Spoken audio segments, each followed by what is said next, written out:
I went out and bought all of these speakers, and every single one of them had a relationship with me. I played them for a long time across multiple genres of music, and I had ups and downs with them, equalized them, had them flat.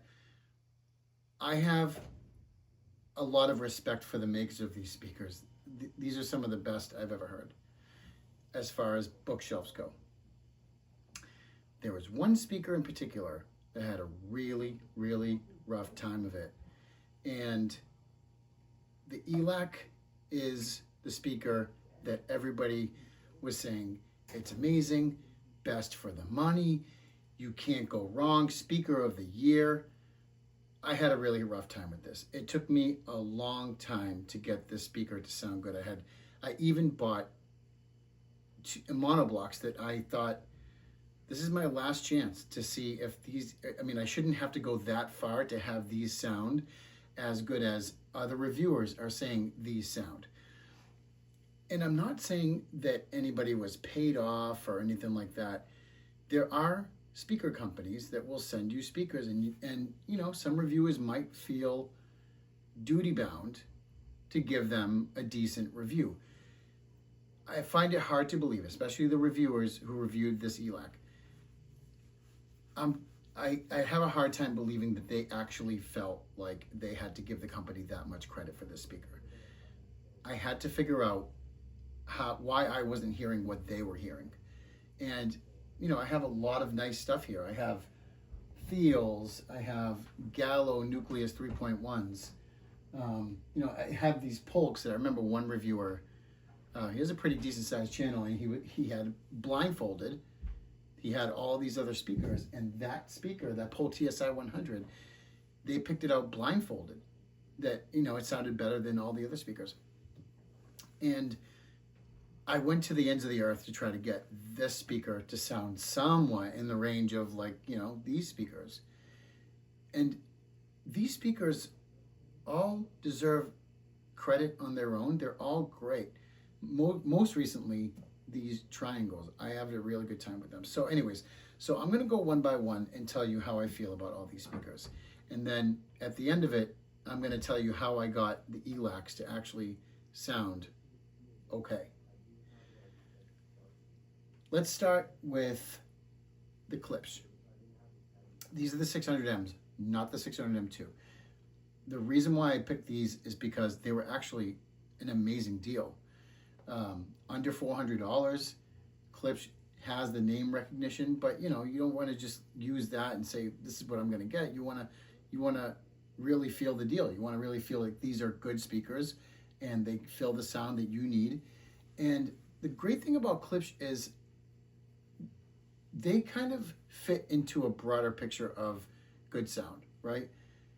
They are just going to sound good for most people most of the time.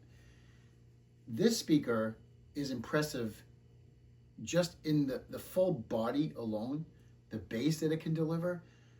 I probably didn't get that kind of bass out of any of these speakers like I did with this speaker. And it wasn't boomy bass, it was just good, deep throat. You would think that there was a subwoofer in the background. Matter of fact, when I had my buddy Tony here and I had him listening to all these speakers, he absolutely thought that there was a subwoofer playing. And he's a Klipsch guy.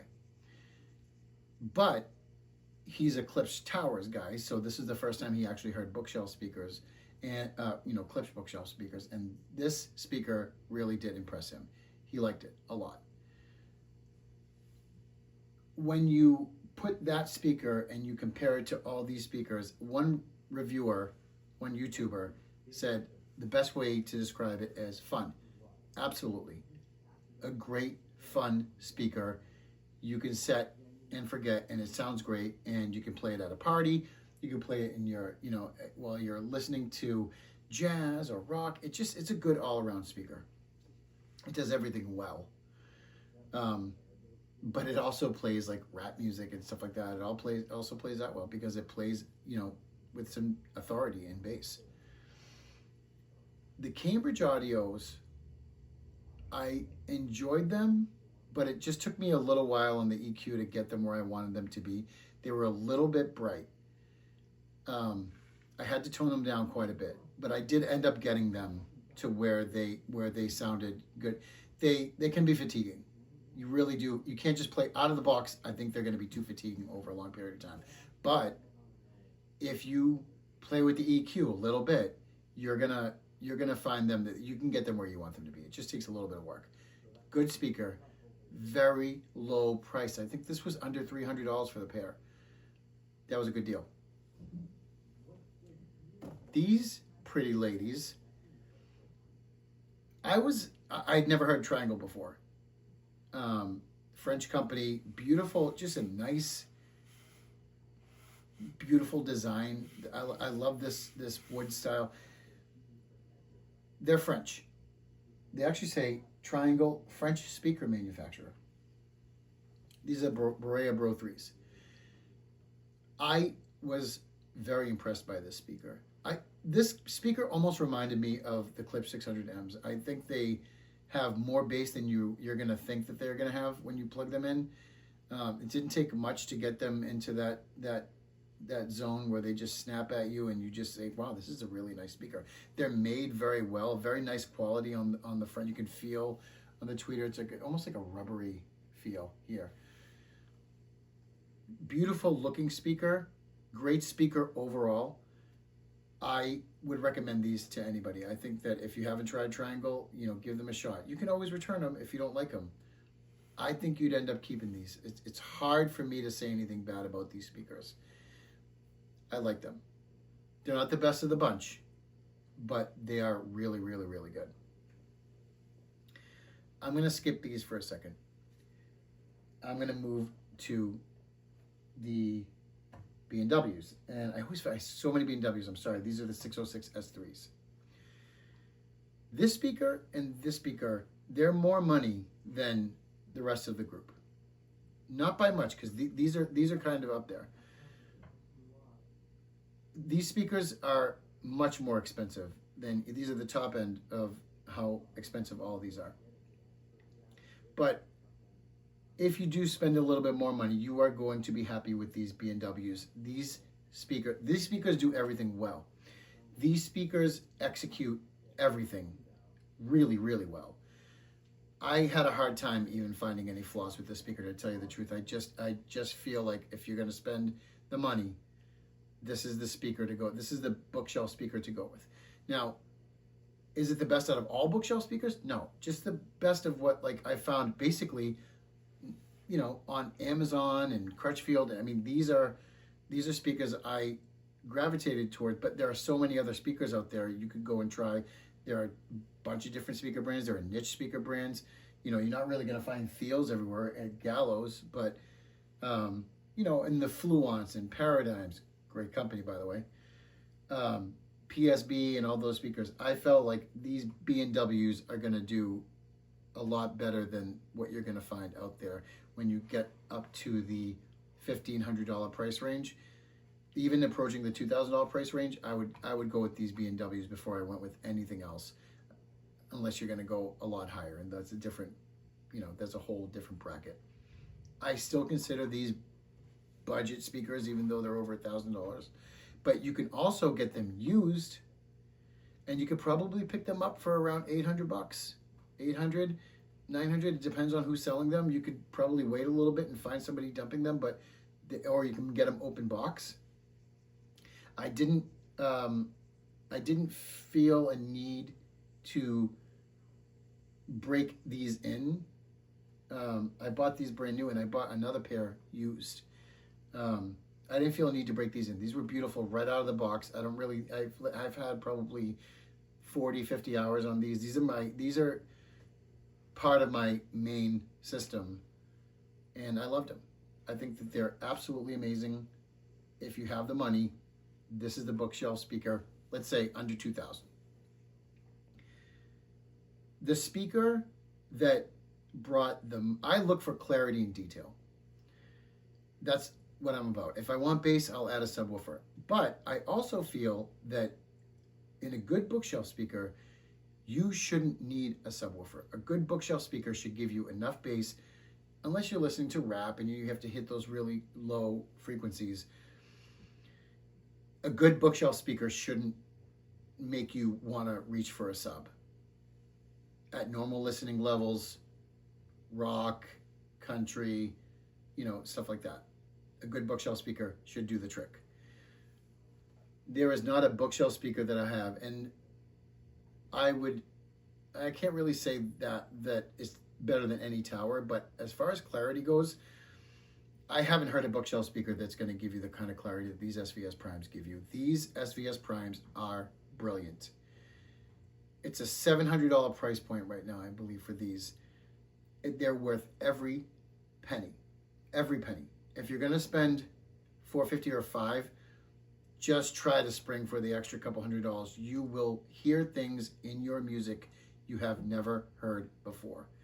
These speakers are my favorite bookshelf speakers by far. I would own these before I'd own these B&Ws. They are that impressive, and they are severely undervalued. I would pay, if these were $1,500 and I heard these two side by side, it would be very hard for me. You do have the name of Bowers and Wilkins, and I think that plays into your decision sometimes, but these SVS Primes are a work of art. And if I heard them side by side with the music that I like to listen to and clarity, there'd be no question.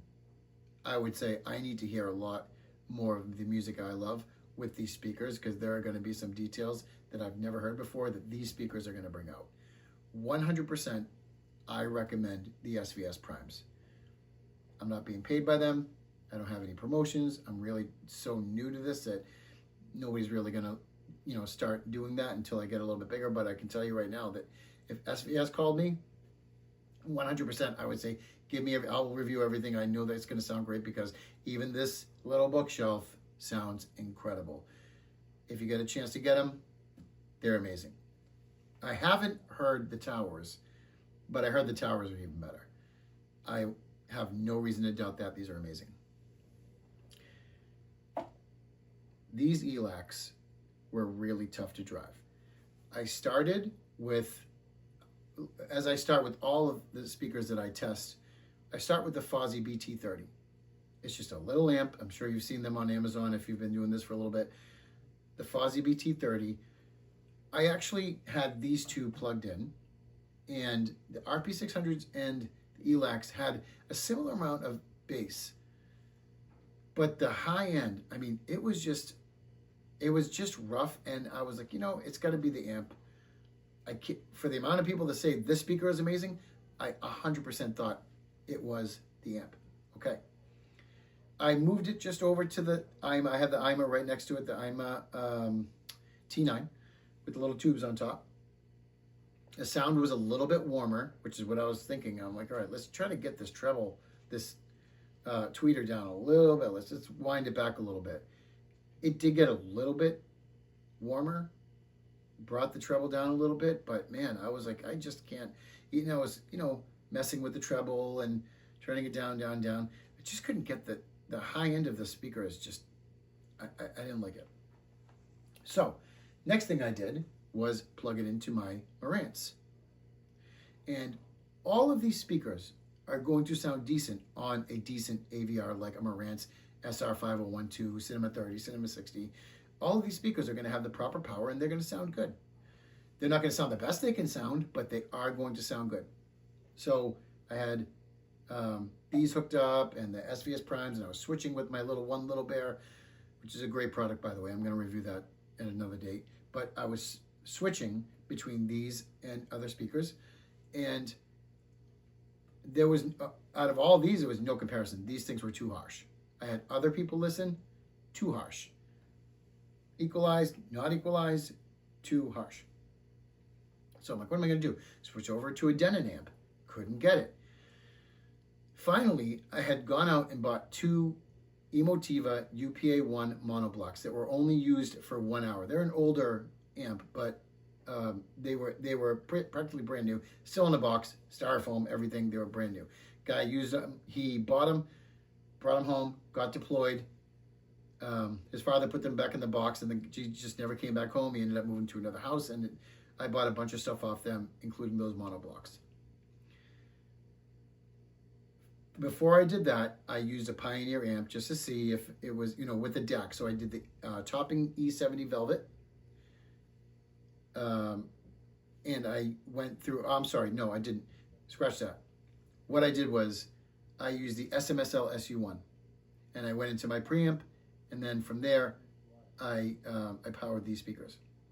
So SMSL SU1. Wow, that was hard. SMSL SU1 into the Pioneer and then out to the speakers. And again, same thing with the Marantz. I just couldn't get it to go. When I hooked them up to the monoblocks with the E70 Velvet, no equalization, that is what got them to sound good. Not speaker of the year good, compared to all these, definitely not. But they were good. Again, I like clarity and detail, fullness, right? I just want as much of the package in the speaker. Fullness, a little bit of bass, lots of clarity, non-fatiguing. That's the ideal bookshelf speaker in my opinion. And I got these I got these probably halfway there, which is fine, but you can't, not for a speaker that's speaker of the year and the best you can get, compare them to Kefs and all that stuff. Although compared to Kefs, I don't know, I haven't really found a pair of Kefs that I really thoroughly enjoy. So maybe they are as good as Kefs or the R3s or, I have a pair of Q1 Metas and I probably would take the Q1 Metas over these, and they're in the same price point. So it just took me a long time. It was very hard to get these to sound good. I wouldn't recommend them, but I also am going to reach out to Elac, last chance, to see if I should take some measurements. Maybe I got a pair of defective speakers. Maybe. Does it sound like it? It just sounds like this is the signature of the speaker, and they're not distorted. They're there. It just wasn't impressive, and I was so excited to get these speakers because everybody was pumping them up so much, and they continue to pump them up to this day. Recent videos of how great these speakers are.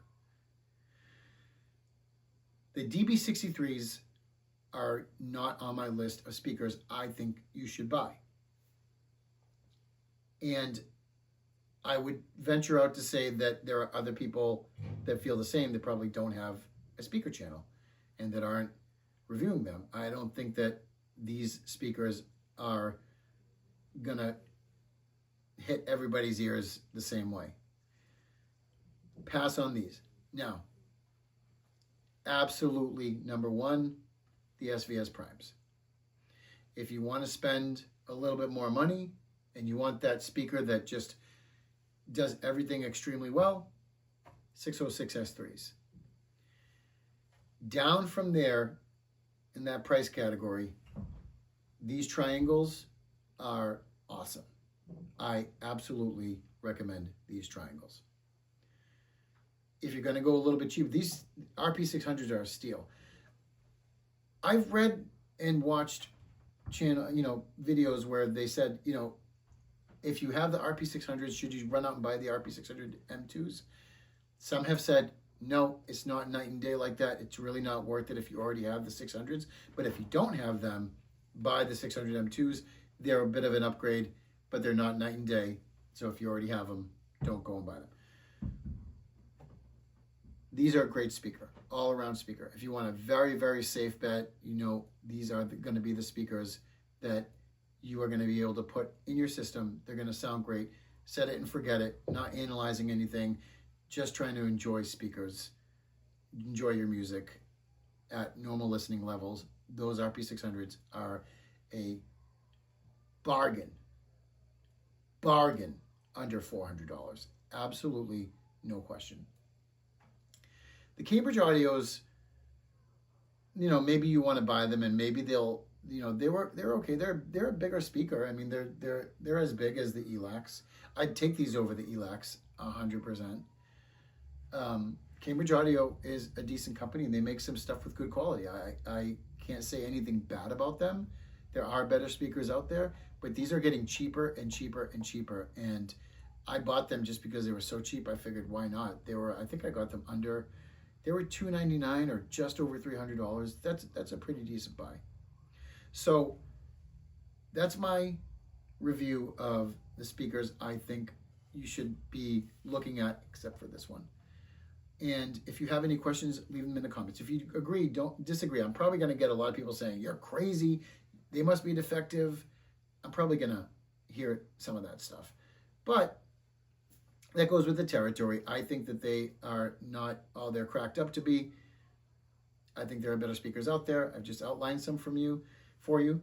If you have any questions, I'm at that point where if you comment, I'm going to respond. Will I always be there? Who knows? If the channel ends up growing, maybe all the comments come in. It's impossible to keep up with all of them. But I will respond and have some dialogue about this speaker or any other speakers. So like, comment, share, subscribe, reach out. I'm available. Let's talk about it. Thank you so much.